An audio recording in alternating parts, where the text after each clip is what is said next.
Okay, I'll be gone for about 3 minutes. I have to put the fucking plant that Kitty just destroyed back on its from here to here. This is how a plant's supposed to be, Nick. Yeah. Straight up and down, right? Not This here. is how a plant is. Okay, good.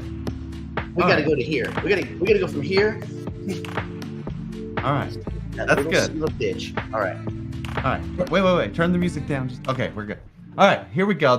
We got 32 days, 22 hours, 33 minutes until the halving. We're gonna knock out a little housekeeping. What we got going on right now. This is it should be a pretty good show today. Obviously, over the weekend we got together with the DPC members. We talked crypto. We talked about security. We had Toofy come talk. I saw some comments in the Discord. I haven't been able to respond to those yet, but we're gonna maybe round out that discussion and hopefully kind of make sense of it a little bit, because Toofy is a little bit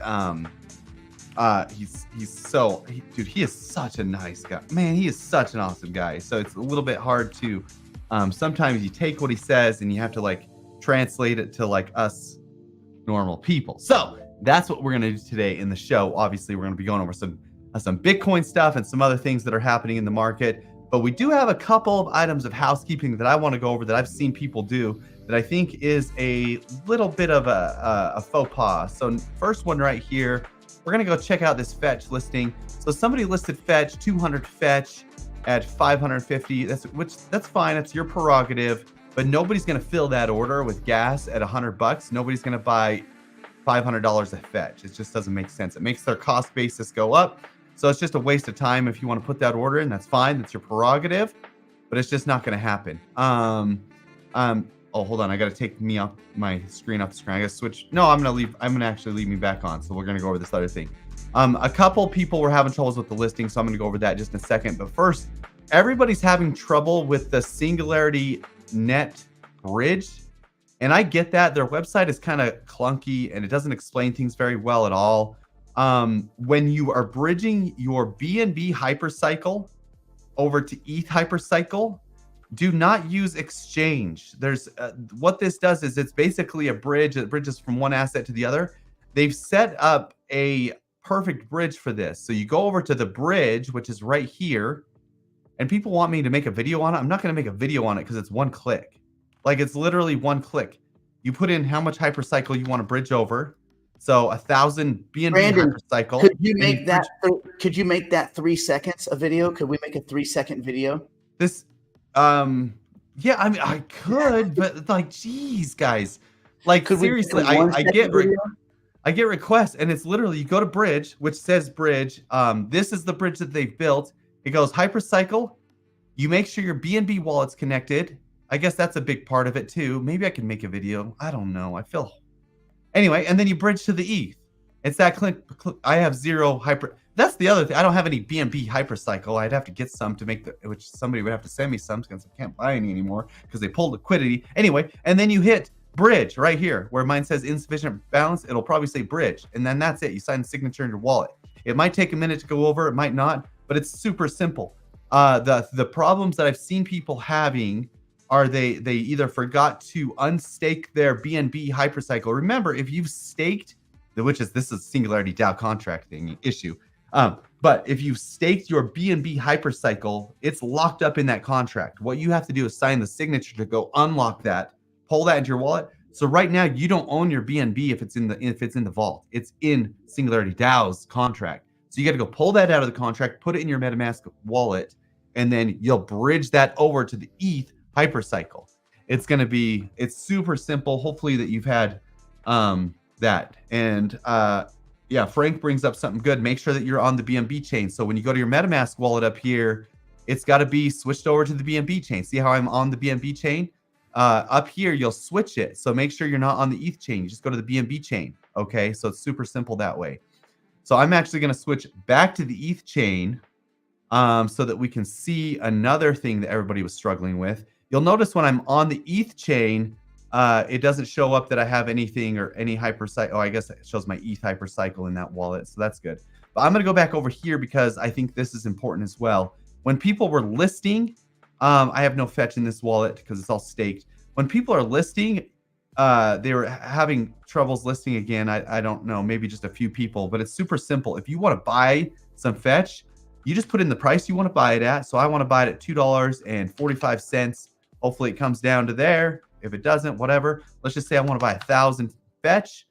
I know it's going to be $24.50. Because I'm the one putting the order in, I'm not going to get 1,000 fetch. I'm going to get 975 fetch, which if you hover over this, it explains why. It's going to take a 2.5% marketplace fee out. So I'm going to buy the fetch. I'm going to put that order in, and I'm going to buy me some fetch. It's going to be super simple. I think we've gone over that enough times. Okay, but you know what we need to do clear. before we go behind the wall? We need to explain. There's a lot of numbnuts out there. No offense. Listen, there's a lot of things I'm a numbnuts about. And when it comes to automotive things, I don't know stuff about automotive stuff, like the stuff that goes on underneath the car and with the gear stuffs. I'm a numbnuts. If you don't understand what an OTC is, you are a numbnuts. And I'm not saying anyone in here in particular, but let's just hope that this message permeates. Brandon, can you explain what the difference is between, say, these two kinds of OTC? Maybe, for instance, the kind where a dude tells you to send money to his friend, and then they may or may not send you back some coins from another wallet that may or may not even be connected to that kind of OTC versus what we do, just from a transaction standpoint. Could you just give that a real basic once over? You got quiet, buddy. You're talking about a middleman, and so the middleman has all the power in this scenario to do whatever the heck he wants. At an OTC like this one, you simply put in an order, and it's set into a smart contract on the blockchain that nobody can touch, nobody can manipulate, nobody can change the order once it's in. And it's the future of how transactions are going to be done. There's going to be no middlemen in any transaction in crypto because everybody's going to use these smart contracts from here on out. But Node Market is set up in a way that you can visually see the order and you're going to get what you say. If it says you're going to receive 975, there's no slippage after that. You're going to get 975. If I went over on Uniswap, a lot of people are like trying to figure out their cost basis now on their taxes. They're realizing now that even though Uniswap said they were going to get XXXX amount, they're like, well, why was it different when I went and looked at my taxes? I'm like, well, that's the slippage Nick and I have been talking about for 6 months. And it slips down to a point, like even some last transactions I filled, like we're talking 2 or 3% that even I didn't expect on top of all the 2 or 3% that I already had expected, which we're talking a 6% slippage. So I went and did my cost basis on some fetch that I had purchased. And it was like $260 a token, even though I was filling the order at $244. I'm like, oh, I'm getting a banger of a deal. It ended up filling at $260 a token. And I'm like, there's no way. But it went out and got a stupid pool that I was pissed about instead of the pool that I was actually pointing to. Anyway, this happens all the time if you don't use an OTC, where you're guaranteed 975 fetch right here. Okay, and two things. One, real quick, if somebody says, "But hey, Brandon, I need to see the audit. I don't know what you guys do during that swap. I don't think I trust you, Brandon. You wear sleeveless shirts. You go around, you eat donuts occasionally and Mexican food products. I don't believe you. I don't trust you." Oh, that's cute. So, as you know, in the banking system, if you wanted to audit a bank or if you wanted to audit an escrow account, they would laugh at you, right? They'd be like, "Where's your? Do you have a warrant? Are you the FBI? Do you have anything like that?" But in crypto, everything's on the blockchain, including every single contract for Node Market is publicly readable and visible. For example, if I wanted to go look at the Mint contract, we've pasted it, right? We put it on the website so you can go look at this contract and you can actually go over to the contract itself and you go to the contract and you can read the whole flipping thing, every single bit of code in this contract, right? Wait a minute, Brandon, slow down. Are you telling me? I know. I'm rocking this thing. Hold the phones. Are you telling me that anyone can look at this contract? You don't need special permission? This is crypto. Is that odd? I know it's new for you, Nick, because I know it's like hard to grasp coming from a Web 2 world where you're like, oh, I can't figure this out. This is so weird. You're showing me your bank account. You're showing me all the dollars in your bank account, and you're showing me the code behind your bank account. This is weird, right? Because this is so wait a minute. So I don't so even forward thinking. Are you telling me? And let me just dial this in real quick. Are you telling me I don't need to trust what someone says? I could go verify myself? This is strange. I know. You could actually, what do they say? What's that DYOR thing, right, Nick, that you set up? Do your own research, okay? You can trust me, that's fine. I'm a trustable person, maybe, but I am, like Nick said, sleeveless at times, which trust level goes like this, right? Straight down. In the dumpster. So take this contract. Even on Etherscan, there's a simple copy. If you don't know how to read a contract, there's 100 people that can on multiple avenues where you can go hire them for $4,000 an hour, which is fine. You can do a simple audit with Anthropic through Claude 3. You can go to ChatGPT 4 and Claude 3, and you can do a fucking audit in your house in 18 seconds, man. Come on, people. Okay, we beat that horse. I think so. Right? That was targeted for like 3 people, and I assure you, none of them are listening. That's good. They're too busy pumping fake bullshit coins and getting people to buy it. So anyway, never mind that. Okay. The other thing I did want to kind of talk a quick little second about, and then we're going to go behind the wall. No more. We're not sharing goodies with anyone this time. Wait, I want to share one more goodie though. Oh, okay. Wait. Let's just attack this question because this is a fair question. Okay. What would be the argument to use node market OTC, for instance? For instance, Coinbase OTC. Okay, real quick, Coinbase OTC, you can't use it unless you're an institution. You're probably talking about Coinbase Prime. You're not accessing that window unless you're someone moving real weight, and I mean tens to hundreds of Bitcoin and not even tens, hundreds to the low thousands of Bitcoin.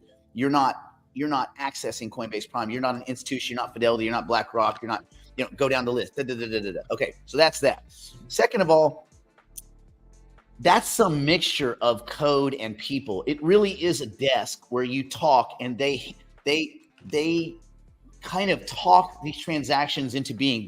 That's the other sloppy version, the man in the middle, right? There is one or many representatives at Coinbase that literally talk those transactions through. Now, there's a lot of checks and balances at Coinbase Prime. It's not sloppy, okay? But you, as an individual, you can't access that.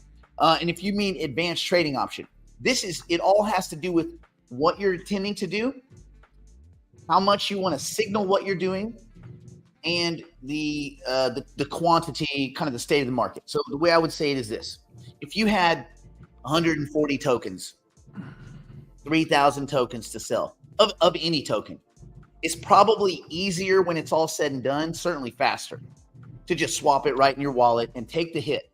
Now, you're going to have you're going to have a percentage that you light on fire immediately. Okay. Then you're going to have some minimal price impact, some minimal slippage, because it's a low quantity transaction. You're going to have some minimal price impact, minimal slippage. Bots aren't going to front run you selling 3,000 tokens. Okay. 10,000, 15,000, 40,000, 100,000. You're absolutely going to get beat up. You're going to get beat up on slippage, on price impact. You're going to get beat up because bots will front run your trades and try to arbitrage the difference. They'll try to get in first. And you're going to take those fees. So then you would say, okay, I don't want to use MetaMask in that case.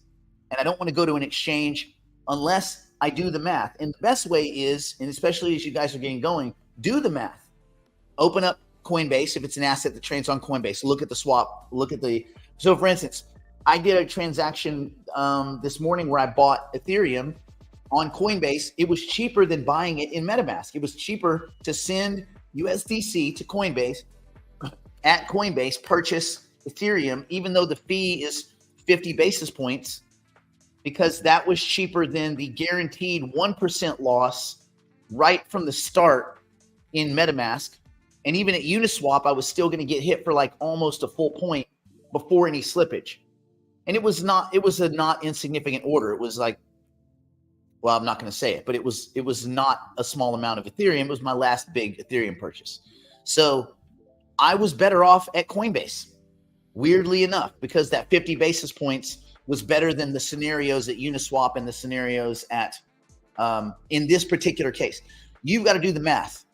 Now, but all of those are on chain and broadcast. When you do an exchange transaction, everyone knows what you did. When you do a transaction through MetaMask or Uniswap, everybody pretty much knows what you did. When you do a swap through a true OTC, which I would say a code-based OTC, and there's probably some other ones out there like Node Market. You go over here and you bang out you go to your exchange, you list your thing, it sells, da-da-da. No one knows but you and the other person. No one's pilfering the data on this site and broadcasting it to the greater markets. You could move 100 trillion tokens here in an afternoon. It would affect nobody. And when you think about people that might be in a project that might have a big pile of tokens, they may not want the whole world knowing that they're going to do this or do that or whatever. So from a standpoint of relative privacy and to protect the network, the community. So if I have 100,000 tokens of, let's say Hypercycle, if I go sell those on a DEX, you guys are all going to look on your portfolio and go, what the crap, man? Hypercycle's down 4 cents. Why? Because some dickhead went and sold on a low liquidity DEX. They were willing to get beat up on fees, beat up on price impact, beat up on slippage, beat up on bot activity because they wanted the money right now this second. If you're willing to wait a couple of days, it's usually a day, but let's say it's a couple of days because you've made a price that's not really close to where the market is. If you're willing to be patient, the community doesn't get beat up in the process. Does that make sense? So I guess that's the best way. Brandon, you have anything to add to that before we kind of move on? No, that buttons it up pretty nicely. The only thing that I wanted to share was different. So. Oh, go on. Do you want to share something different?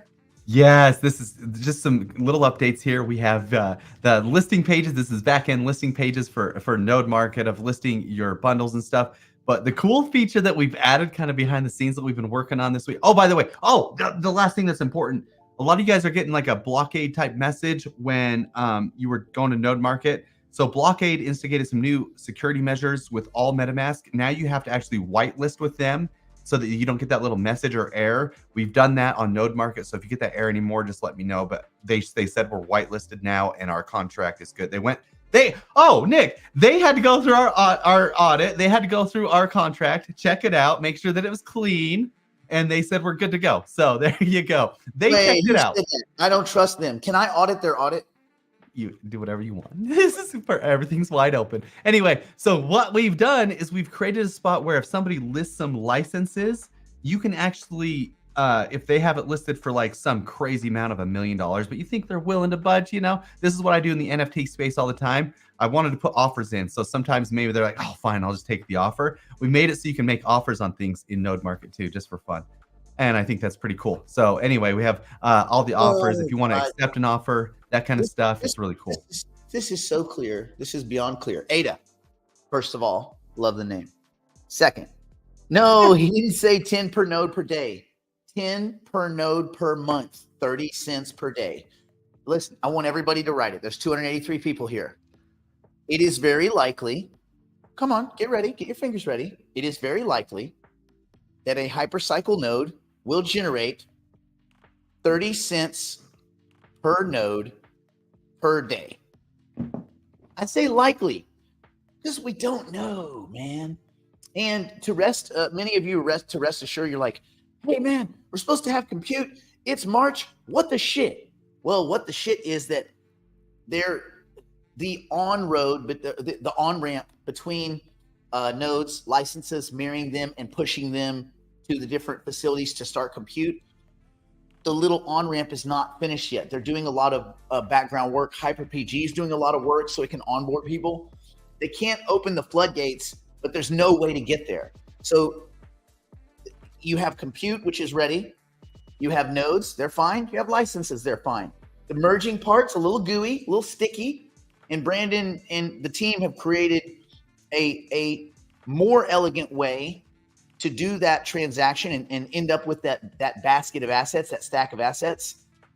But until they're ready to plug in their whole plumbing system is ready to plug in, it's not going to begin. And still remember, none was supposed to go live until September. Not compute, not nothing. So people are like, man, listen, in software design, we even did it. We thought we would release Node Market probably 2 months before we could release it. It just, you can see the end of the road, and sometimes you just can't get there. There's things that come up in software design where you typically overestimate what you can achieve in 6 months, and you underestimate what you can achieve in a couple of years, because then you have this kind of logarithmic tech effect. So anyway, yes, I hope that answers like 14 questions that we're going to invariably get. Cool. Perfect. Brandon, have we nailed it? Should we go behind the wall? Let's do it. Today's the day. Behind the wall day. Behind the wall day. It's not a song yet. It could be. Could be the best song. Howard, that's funny. All right, let me get some cool music.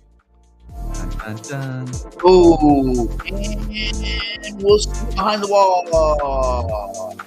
Hey, just remember, go slow. That's fine. Going slow.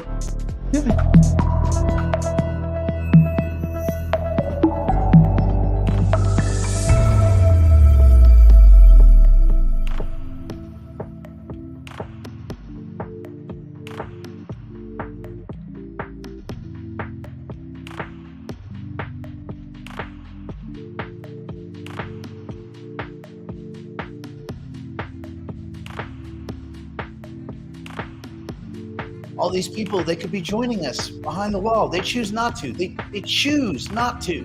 You could be with us. You could be a digital investor. You choose. You make the active decision. You wake up in the morning, you throw your hands up in the air and you say, I'm going to be mediocre today. Today is a day of mediocrity. Or be a digital investor.